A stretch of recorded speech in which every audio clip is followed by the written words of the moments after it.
Bismillahirrahmanirrahim. Assalamualaikum warahmatullahi wabarakatuh. Innal hamdalillah nahmaduhu wa nasta'inuhu wa nastaghfiruh. Wa na'udzu billahi min shururi anfusina min sayyiati a'malina. May yahdihillahu fala mudilla lahu wa may yudlil fala hadiya lahu. أشهد أن لا إله إلا الله وحده لا شريك له وأشهد أن سيدنا محمدا عبده ورسوله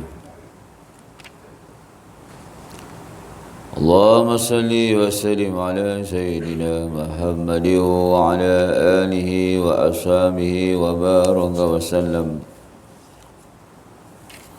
اللهم يا فتاه يا عليم افتح لنا بابنا بالقرآن العظيم نصر من الله وفتح قريب وبشر المؤمنين رب زدنا علما وارزقنا فهما اللهم افتح علينا حكمتك وانشر علينا من خزائن رحمتك يا أرحم الراحمين الحمد لله رب العالمين. Qala rabbi shrah li sadri wa yassir li amri wahlul 'uqdatam min lisani yafqahu qawli. Subhanaka la 'ilma lana illa ma 'allamtana innaka antal 'alimul hakim. Hamdulillah wa syukrulillah. Berbahagia pengurusi masjid, barisan tuan-tuan imam, tuan-tuan Bilal, ahli jawatan kuasa masjid, seterusnya tuan-tuan dan puan-puan Jamaah Maghrib rahimakumullah yang dirahmati Allah Subhanahu wa taala. Alhamdulillah, merafakkan kesyukuran kita semua kepada Allah Subhanahu wa taala yang masih sayang kepada kita semua, ditempatkan saya dan tuan-tuan di tempat yang sangat-sangat mulia, yaitu rumah Allah Subhanahu wa taala. Marilah sama-sama kehadiran kita pada malam ini ataupun yang akan datang, ya, setiap kali kita nak melangkah keluar daripada rumah kita, iaitu yang pertama lillahi ta'ala, untuk kita, ya, menghapuskan nawaitu kita. Ya Allah, hapuskanlah dosa-dosaku yang banyak, ya, dalam perjalanan aku ke masjid dan di masjid nanti, ya, di sinilah tempat penyucian, digugurkan dosa-dosa kita yang banyak. Ya, kita mengakui kita pendosa. Mudah-mudahan dengan kita 5 waktu hadir ke masjid, Allah SWT akan gugurkan dosa-dosa kita semua, insya-Allah, ya. Kemudian yang kedua, nawaitu kita, ya Allah, aku adalah jahil, kita semua tidak pandai, maka kita melangkah keluar daripada rumah kita untuk tujuan islah diri, baiki diri. Mudah-mudahan sedikit demi sedikit kejahilan yang ada dalam diri kita itu Allah Ta'ala akan angkat, ya. Ada penambah baik segi tahsinul ibadah ke, tahsinul Quran kita ke. Mudah-mudahan akhlak kita datang ke masjid Allah Ta'ala akan baiki. Tiada siapa yang boleh membaiki diri kita, tidak lain dan tidak bukan ialah Allah Subhanahu wa Ta'ala. Kita semua tidak ada daya dan upaya, sehingga kan apabila kita berdoa, doa kita itu tidak diterima Allah SWT. Ulama beritahu kita jangan putus asa, jangan berkecil hati. Ya Allah, aku dah minta banyak kali dah berdoa, tetapi tidak dikabulkan oleh Allah SWT. Ulama beritahu kita tidak layak berkecil hati. Sebab untuk kita dapat taufik hidayah menadah tangan itu pun dah satu pahala. Itu pun daripada siapa? Daripada Allah Subhanahu wa taala. Betapa luasnya rahmat Allah Subhanahu wa taala. Ulama beritahu kita dapat tadah tangan, minta kepada Allah Subhanahu wa taala, menyebut nama Allah, itu pun satu rahmat yang maha besar daripada Allah Subhanahu wa taala. Kalau Allah tak kendaki, kita akan meminta pada makhluk, minta pertolongan pada orang, ada minta pertolongan pada jin, ada minta pertolongan syaitan, na'udzubillah, sesat. Ya, tetapi Allah Taala lorongkan hati kita, kita berdoa, dan Allah tidak kenankan ataupun perkenankan, itu adalah hak Allah Subhanahu wa taala. Besok di hari akhirat barulah kita nampak, ya Allah, ya aku berdoa tadi kau tidak kabulkan, rupanya Allah Taala balas di akhirat nanti. Sehingga ya ahli syurga tu kata, kalaulah macam ni aku nampak bayaran ni besok di akhirat, nescaya kita akan apa? Kat dunia ni kalau semua doa kita tak payah terima, tak apa, besok biar dapat ke akhirat. Masya-Allah. Ya. Jadi kerana itu kita semua sememangnya adalah hamba Allah SWT, tidak ada daya dan upaya. Sehingga nak tanda tangan minta itu pun adalah dari Allah SWT.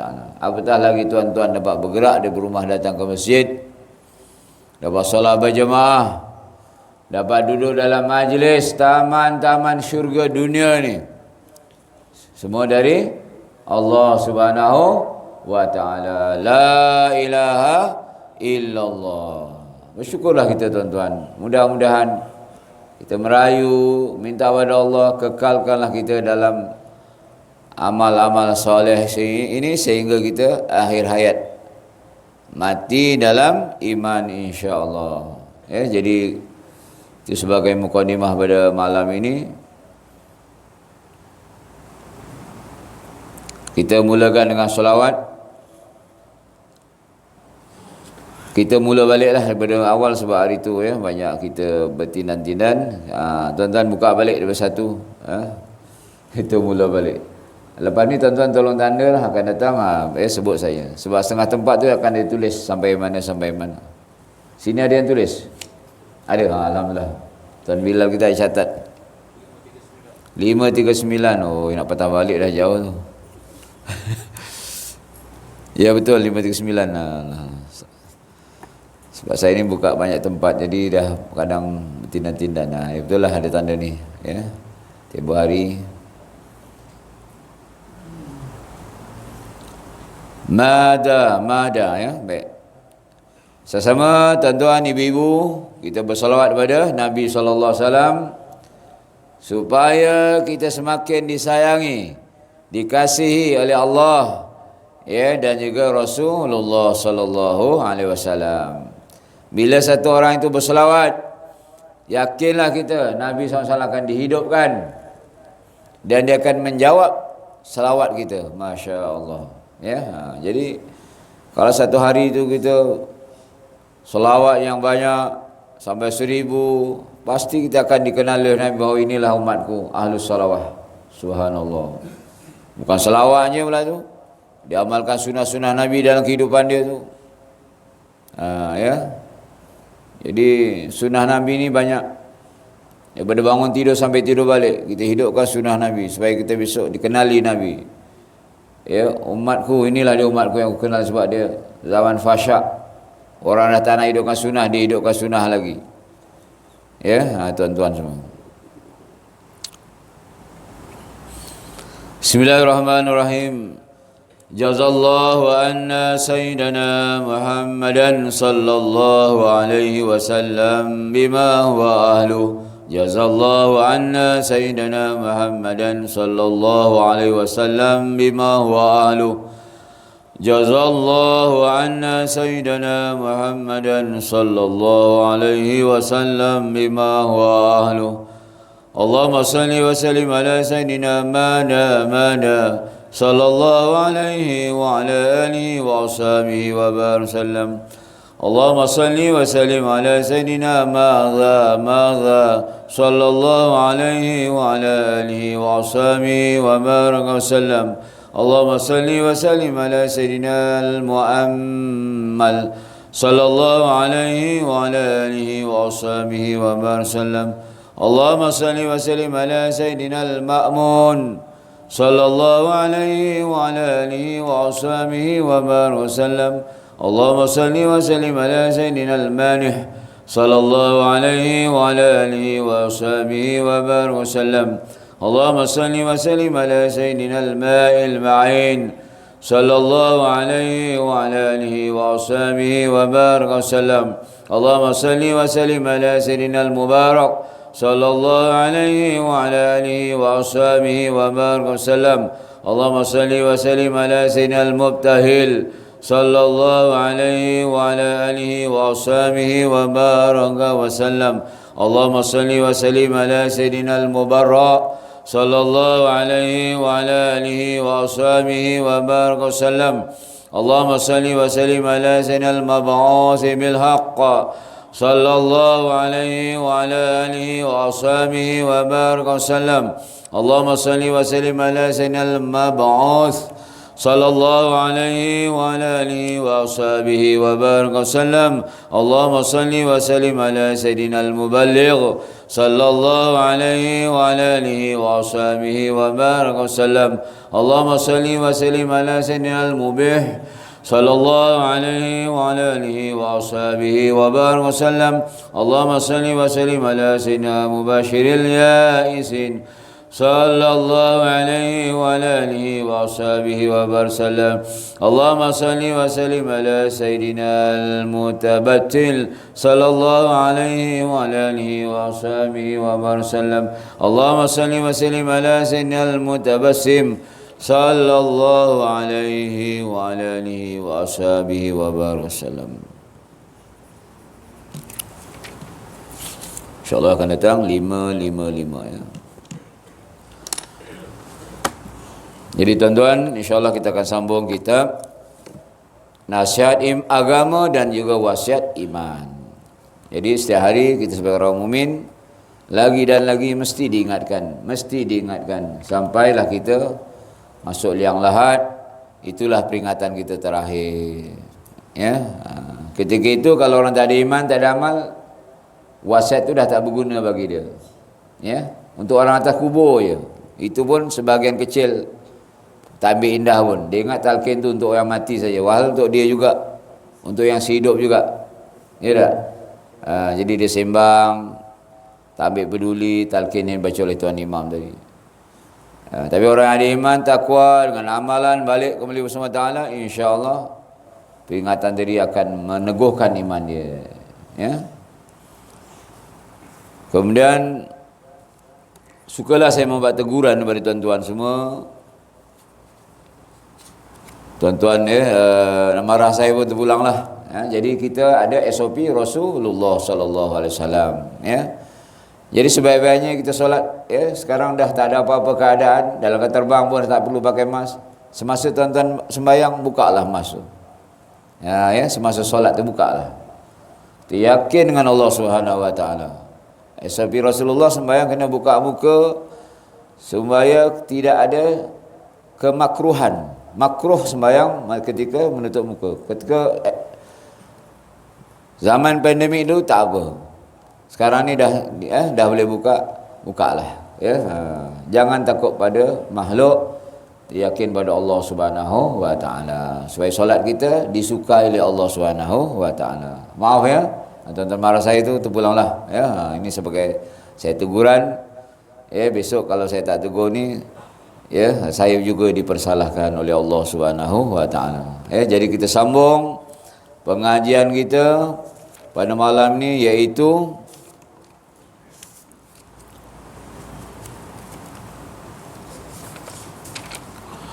memohon husnul khatimah. Tempoh hari 2 minggu lepas kita belajar taat mengukuhkan Islam, maksiat melemahkannya. Ya. Jadi pada malam ini tajuk yang sangat menarik, yang mana setiap kita semua, saya lah terutamanya yang bercakap ini. Selebihnya tuan-tuan ya, sama-sama kita berdoa. Tuan-tuan doakan saya doakan tuan-tuan semua. Mudah-mudahan kita semua mati dalam husnul khatimah. Itulah satu kesudahan yang sangat penting, yang setiap kita semua tidak ada pilihan. Kita mesti minta kepada Allah, ya Allah, matikanlah aku dalam husnul khatimah. Mati dapat ucap la ilaha illallah. Kalau kita mati selain daripada itu, tuan-tuan, habis, gagal. Ya, tak ada makna kita hidup walaupun umur 100 tahun contohnya. 100 tahun umur ni panjang. Jawatan kat dunia ni besar jawatannya. Dimuliakan satu dunia. Ya. Mungkin jadi sultan ke, mungkin jadi menteri ke, perdana menteri ke, bilioner ke, kaya.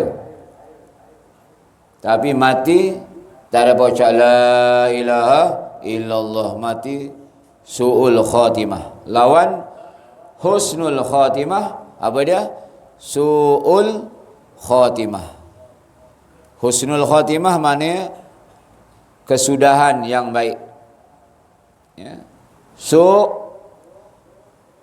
Tidak baik, kesudahan yang tidak baik, maknanya mati dengan tidak ada iman. Ya. Jadi sama-sama kita dengar apa kupasannya. Seorang muslim harus selalu memohon, iaitu berdoa agar Allah Subhanahu wa taala mewafatkannya dalam husnul khatimah. Kerana syaitan yang terkutuk itu akan berkata, aduh, orang yang memohon husnul khatimah itu telah mematahkan tulang belakangku. Celaka. Bilakah ia mau membangga-banggakan amalannya? Aku khawatir ia telah tahu tipu dayaku. Ini percakapan syaitan. Syaitan ni tuan-tuan, dia dah apa? Dah bersumpah depan siapa? Bukan depan malaikat Jibril, bukan depan malaikat dengan nabi-nabi, tidak, tetapi bersumpah depan Allah Subhanahu wa taala. La ughwiyannahum ajma'in. Aku akan sesatkan seluruh umat Bani Adam ni. Dia punya dipanggil apa tu? Target dia. Ya. Dia punya target kerja dia tu kalau seluruh anak Adam semua mati su'ul khatimah, sesat, dan sama-sama masuk dalam neraka bersama dia. Jadi sebab tu dia bercakap, dia apa kata dia? Siapa yang selalu doa Allahumma khtim lana bi husnil khatimah, itu kan jarang kita minta tu. Suka sangat syaitan kalau kita jarang minta tu. Dan suka sangat kalau imam berdoa kita tak aminkan. Kadang imam berdoa kita senyap, semua nak buka mulut bang. Doa kunut terutamanya. Doa kunut tu tuan, doa yang maksur dalam sembahyang, makbul. Imam baca Allahumma hdina fi man hadait, sepatutnya kita semua jawab amin, kuat, biar bergema. Ya, itu bagi mazhab kita Asy-Syafi'i. Ini kadang subuh ngantuk semua. Amin, amin, nak tak nak ya. Tak ada kesungguhan meminta pada SWT tadi ya. Jadi sepatutnya kita, maaf tuan-tuan ya, saya di tempat saya itu memang saya tekankan perkara ini sehingga bergema suara saya. Budak-budak tahfiz semua, termasuk orang-orang tua, selalu saya ingatkan balik supaya doa yang makbul tu jangan lupa kita aminkan. Allahumma hdina fi man hadait, amin, wa'afina, beri keafiatan sebagaimana orang-orang yang engkau beri keafiatan, amin. Yang pertama tadi minta hidayah tadi, sebagaimana orang-orang yang engkau beri hidayah itu daripada nabi-nabi, para sahabat, orang yang telah dijamin syurga, kita minta hidayah macam tu. Kita tak nak aminkan. Itu kita takut tu tuan-tuan. Bila Allah pusing balik telah tak dapat hidayah tu, dulu kaki masjid, kemudian habis tinggalkan masjid. Tak dapat jawatan contoh, dah tinggalkan masjid, contoh macam tu. Sebagai contohlah. Bertikam lidah sikit, ada masam sikit, dah tak nak pergi masjid. Itu merajuk dengan Allah SWT namanya. Ya, ataupun dia bagi ujian sikit je. Ya, jaga cucu, dah tak ada ke masjid. Orang ke masjid dia bawa cucu dia naik motor pusing seluruh Songgala pusing, tak buat masjid. Ya, jadi kita minta masa doa tadi aminkan kuat. Juga lepas sembahyang antara doa yang sangat makbul selepas solat 5 waktu, tu antara doa yang makbul, kita aminkanlah ya. Kalau kita tak ada hal yang penting tu, duduk sampai habis. Dan sebaik-baik imam tadi pendek dan padat. Doa selepas sembahyang tadi pendek dan padat dan jamak menyeluruh dah cukup. Yang berdoa, ya Allah, ampunilah dosa ibuku yang mengandungkanku 9 bulan 10 hari, yang terkoyak apanya, semua cerita ibu tu Allah panjang. Jadi makmum semua dah berangkat tangan dah letih dah. Tu doa ibu, bagaimana doa bapak pula. Jadi kita Nabi ajar pendek je. Allahumma ighfir lana dhunubana wa liwalidina warhamhum kama rabbawna shighara. Cukup. Setengah tempat tu dibaca doa tu panjang sampai bila pula nak cerita tentang ibu mengandung 9 bulan. Dia sampai dia tak makan apa nama demi untuk anaknya, tak tidur malam kerana berat mengandung 19-10 hari, dicerita semua dalam dia punya syair doa dia tu lah. Jadi kita pendekkan sebagai imam doa meringankan beban jamaah namanya. Sebab jamaah yang duduk belakang tu jangan kita fikir macam kita semua dah free, tak ada apa-apa, macam-macam urusan belakang tu. Sakit perut, nak hantar cucu sekolah waktu subuh, jadi kita pendek dan padat. Sebab dalam sembahyang tadi dah okey dah, komplit dah dalam sembahyang. Dalam sembahyang tadi doa dah banyak dah. Baik. Kalau kita doa husnul khatimah tadi, natijahnya syaitan akan apa? Patah tulang belakang. Wah tuan-tuan, tengok power tak power doa husnul khatimah tadi. Kena hafallah, Allahumma khtim lana bi husnil khatimah wa la takhtim alaina bi su'il khatimah. Ataupun kalau dah susah zaman tak hafal, dah try banyak kali, ya Allah matikanlah aku dengan husnul khatimah, jangan kau matikan aku dengan su'ul khatimah ya Allah. Ulang-ulang cakap, merayu dengan meniskan air mata dalam tahajud, dalam solat sunat. Tu syaitan bila cakap tu dia kata celaka betul lah. Kenapalah dia berdoa macam ni. Satu lagi dia kata apa? Dia kata bila dia nak bangga-banggakan amalan, itu pun bahaya tu. Aku tak tinggal ngaji satu hari satu juzuk, tahu tak? Kau ni apa ni, tak ngaji ni. Masukkan dalam viral. Semua amalan masukkan dalam viral, nak tunjuk bangga-banggakan. Itu bahaya tu. Secara halus dan tak langsung habis amalan kita. Semua amalan masuk dalam viral, masuk dalam apa nama tu, WhatsApp. Bagi derma sikit sah, hantar WhatsApp tunjuk sah. Konon ialah nak bagi tu orang ramai lah. Tapi ada mesti syaitan akan injek kat hati dia, bangga, macam tu. Pergi Mekah sana, ambil gambar depan Kaabah, hantar. Umrah dia, banyak duit dia. Macam tu. Tips akan masuk jarumnya. Aku khawatir dia telah tahu tipu dayaku. Tapi orang yang tahu, insyaAllah dia tak akan bangga-banggakan amalan dia. Hendaklah anda, ada satu contoh. Dia hantar salam tahajud. Buat apa nak hantar salam tahajud? Ada ke salam tahajud tu? 4 pagi, 3 pagi dia hantar semua kawan-kawan dia salam tahajud. Jom tahajud. Dia memberitahu orang lain dia tahajud. Jadi secara halus syaitan tadi tipu kita sebenarnya. Kita buatlah tahajud 20 rakaat ke, 100 rakaat ke. Hanya kita dan Allah SWT yang tahu. Itulah tuan-tuan satu pengampunan Allah SWT yang besar, insya-Allah. Hendaklah anda memperbanyak mengucap kepujian dan kesyukuran kepada Allah Ta'ala atas nikmat Islam. Ini kalau kita nak mati husnul khatimah, sentiasa bersyukur, ya Allah kau bagi aku nikmat iman Islam ni, ya Allah. Ada 6 bilion lagi manusia yang tak dapat nikmat iman dan Islam ni. Betapa untungnya kita Allah bagi percuma nikmat iman dan Islam ni. Kenapa kita nak sia-siakan? Kenapa umat Islam hari ini meringan-ringankan amalan Islam? Tak nak sembahyang, tak nak puasa, tak nak masjid. Buat macam-macam kemaksiatan. Mutakhir ini tengok macam-macam. Itu mana dia tak mensyukuri nikmat Islam yang Allah bagi.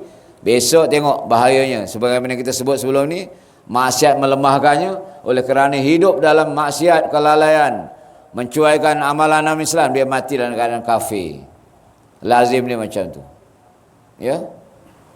Nauzubillah.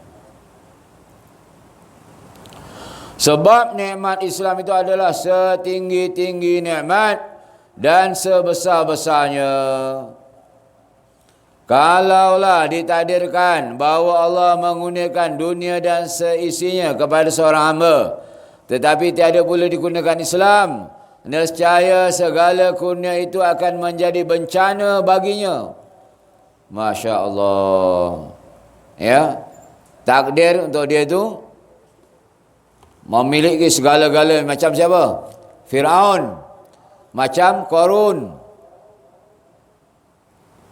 Tapi hujungnya mati tak dapat la ilaha illallah. Habis satu bencana, mati bermula azab untuk dirinya selama-lamanya.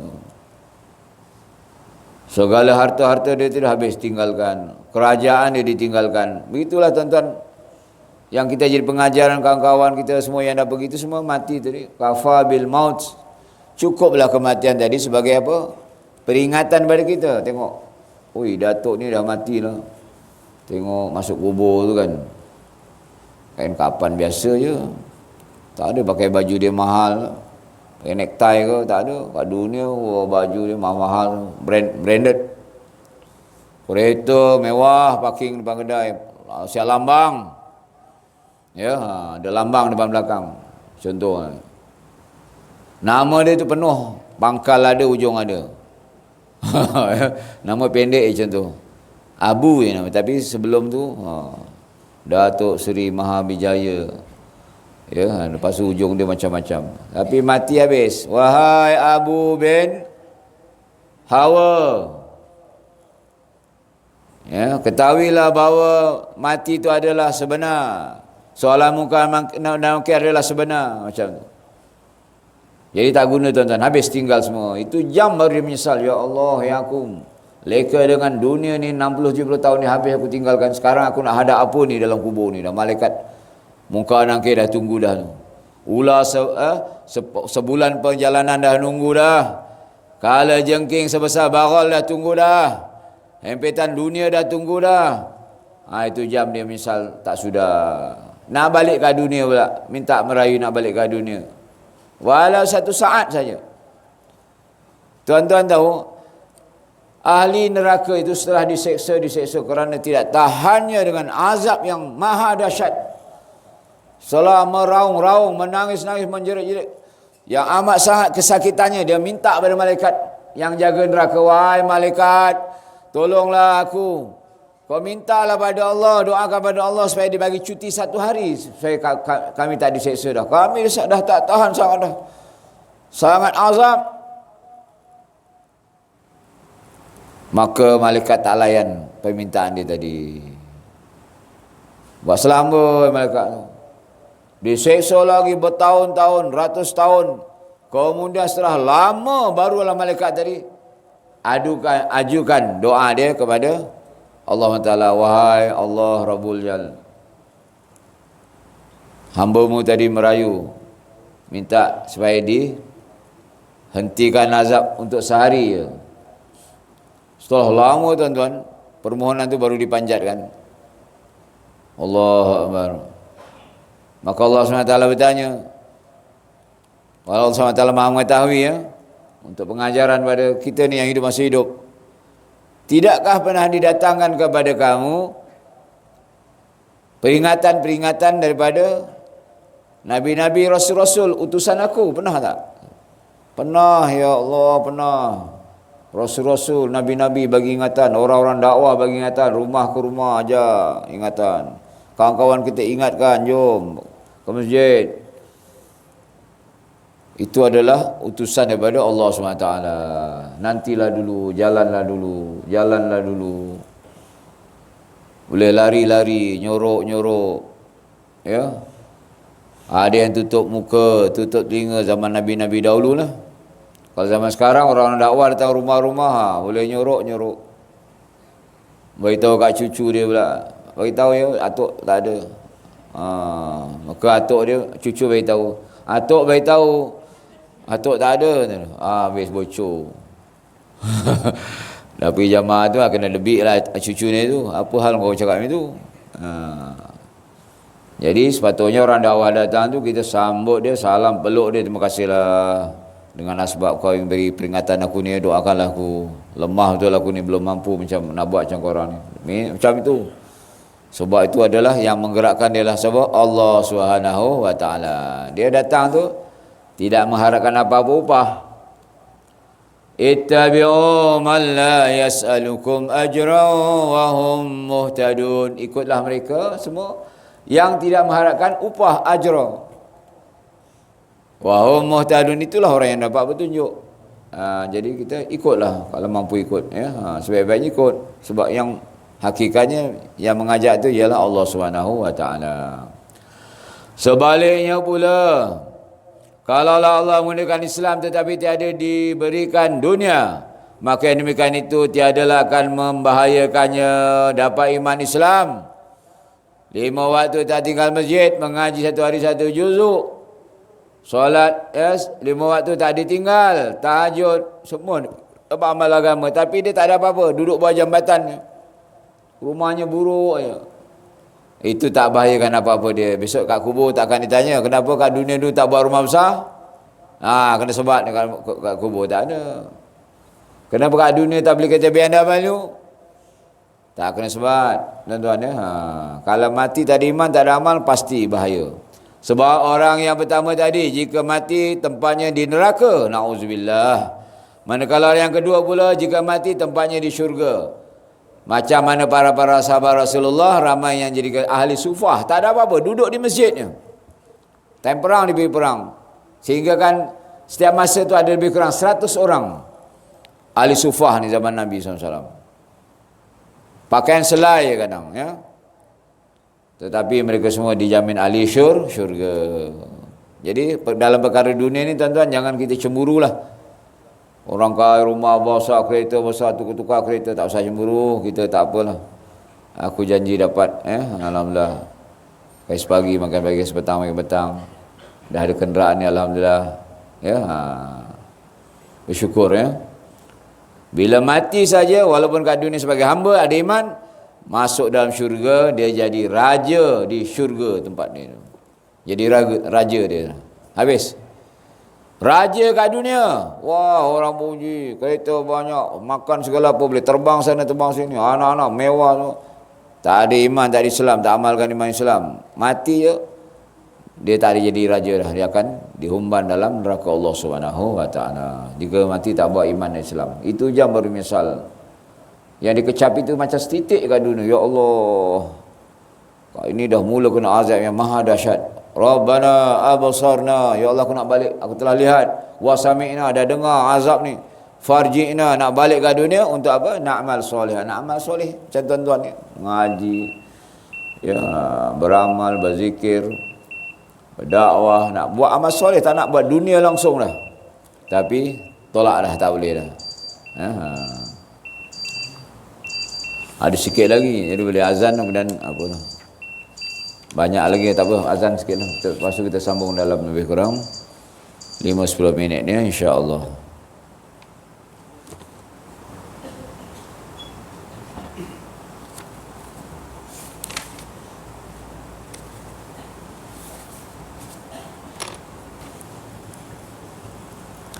Bismillah.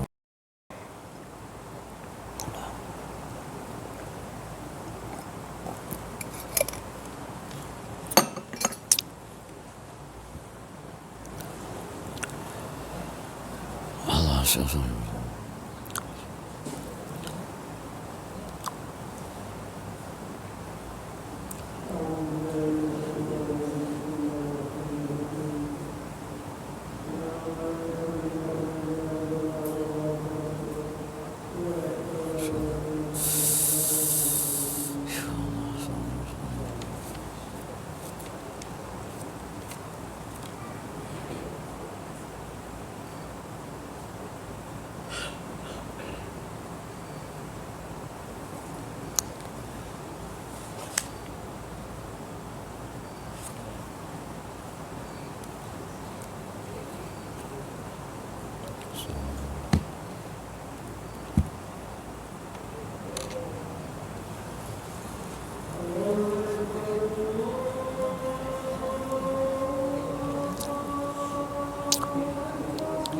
Allah Akbar, Allah Akbar.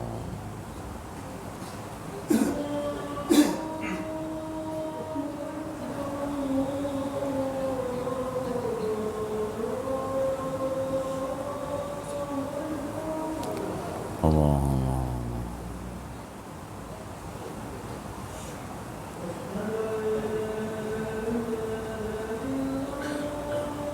Hendaklah anda sentiasa merasa takut dan gerun akan su'ul khatimah itu. Setiap masa kita fikir, ya Allah, janganlah aku mati su'ul khatimah, ya Allah. Dan masa takut, tuan. Sebab apa? Tak ada apa guna dah. Ya, bila kita mati dalam su'ul khatimah itu, habis segala-gala. Ya. Tidak bermakna. Kerana tidak mustahil Allah boleh merubah hati hamba-hambanya. Tak mustahil. Dia memberi petunjuk kepada sesiapa yang dia sukai dan menyesatkan pula sesiapa yang dia sukai. Dailo aliman ali taqwa, mati kafir ada. Sebenarnya saya cerita beberapa minggu lepas, ya, di Eropah sana. Bahkan di Malaysia juga ramai orang yang murtad. Di Indonesia lagi ramai orang murtad. Ya, bapaknya Pak Kiai, anak-anak ada yang sebahagian murtad. Ya. Siapa yang membalikkan hati itu? Ialah Allah SWT. Dalam sebuah hadis sahih, Rasulullah SAW telah bersabda, "Wallazi la ilaha ghairuh, inna ahadakum la ya'malu bi'amali ahli al-jannah hatta ma yakunu bainahu wa bainaha illa zira'. فيسبق عليه الكتاب فيعمل بعمل أهل النار فيدخلها وإن أحدكم لا يعمل بعمل أهل النار حتى ما يكون بينه وبينها إلا ذراع فيسبق عليه الكتاب فيعمل بعمل أهل الجنة فيدخلها." Artinya, bahwasanya dialah Tuhan, tiada Tuhan lain selain dia. Adalah seorang kamu akan beramal dengan amalan ahli syurga, sehingga jarak antaranya dengan syurga itu hanya sehasta saja. Sehasta dah nak masuk pintu syurga. Allahu Akbar. Tiba-tiba kitabnya telah mendahuluinya, lalu ia pun beramal dengan amalan ahli neraka, maka ia akan masuk dalam neraka. Dan adalah seorang kamu akan beramal dengan amalan ahli neraka, pada dunia berzina, merompak, minum arak, main judi, semua maksiat dia buat, sehingga jarak antaranya dengan neraka itu hanya sehasta saja. Tiba-tiba kitabnya telah mendahuluinya, lalu ia pun beramal dengan amalan ahli syurga, maka ia akan masuk dalam syurga.